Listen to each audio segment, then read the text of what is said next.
Instead of, I mean, if there's particular positions to eliminate, fine, but I favor more a categorical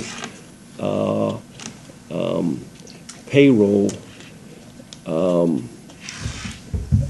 discipline, meaning we not allow, cut back on some of the fringe benefits, freeze or limit the payroll increases that are taking place, and then meanwhile wait for the natural solution to take place. The natural solution is our economy grows. Just in Sundays, our economy gets back to normal, and our tax revenue gets back to normal. If you compare, and the State Journal Register reported, December to December comparison of sales tax, there was a $300,000 growth in December 09 to December 10 growth in sales tax revenue. The month before, this paper reported that it was a $500,000 growth in sales tax from November 09 to November 10. It went from roughly $4 million to $4.5 million. So, there will be revenue growth. The state income tax distributive share that goes to municipalities will grow. Although that's more complicated because of the income tax increase has made some complex changes to that distributive share formula. So I think the answer, Matt, is in part revenue growth while being very fiscally tight-belted in the meanwhile.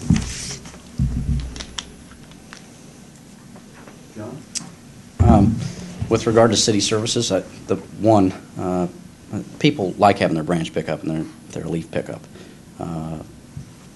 They just like that. I'm not a fan of seeing it go until we say that, look, we don't have any other blood to squeeze from the turnip. But when you look at the proposed budget that's out there, I think there's still other areas to cut. I mean, we're spending $34,000 on a band every year. Still? That's what's available now on the line item. So if it's unless they've changed it out there, but that's what's out there still.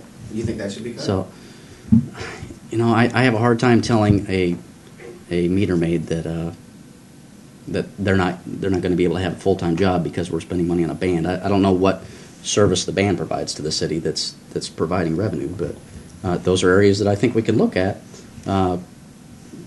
We might be able to cut back and at least be conservative on our spending. Where are you guys on the band? Oh, I've got to interrupt your answer. I'm sorry. You can get their thoughts on the band here in a second. So I'm not a fan of cutting city services when it comes to branch pickup or leaf pickup. People pay for those services in their tax dollars. They like to have those. But if it comes down to it, and at the end of the day, it's a choice between telling people that, sorry, you don't have a job and you can't feed your family, or we're going to have to cut back a little bit on the city services or how often we do it. That's a tough call. So. On city services, let's say with leaf pickup, I suggest that there's an opportunity for a business solution in terms of, like other cities who pick up leaves in other compostable and biodegradable things. We should take the leaf pickup, combine it with a business that would mulch, would compost those. First, you're charging for the leaf pickup. Then you sell the compost back to whoever wants it, city farmers, who wherever, and part of the profit of that business would go back into developing green solutions to the city. Let's say, like in cardboard pickup, and why do we pay someone to pick up our cardboard? And then they reap the benefit of it. Money could go back into that. There's already with Cool Cities programs trying to start up right now in terms of where the city would get the money back from that cardboard pickup and not a private business.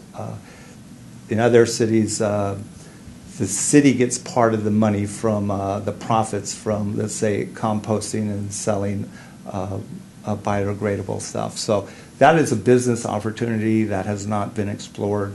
It is being proposed by some people within the city, and I think we should go along that way.